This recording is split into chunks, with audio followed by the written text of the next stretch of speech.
Logic building. Difference between pseudocode, algorithm, and flowchart. First, pseudocode.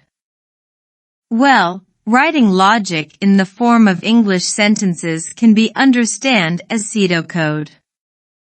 Second, algorithm. Well, writing logic in one-word format can be understood as algorithm. Third, flowchart.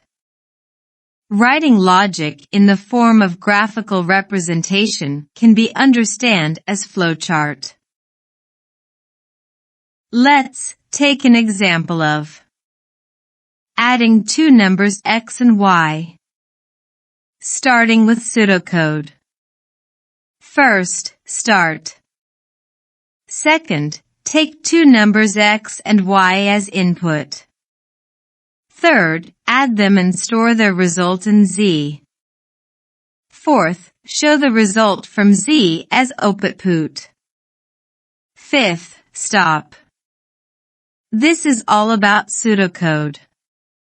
Now proceeding further to a logarithm. First, start. Second, input x, y. Third, z is equals to x plus y. Fourth, print z. Fifth, stop. This is all about algorithm. Now proceeding further to flowchart. First, start. Second, input x, y. Third, z is equals to x plus y. Fourth, print z. Fifth, stop. This is the graphical representation of logic.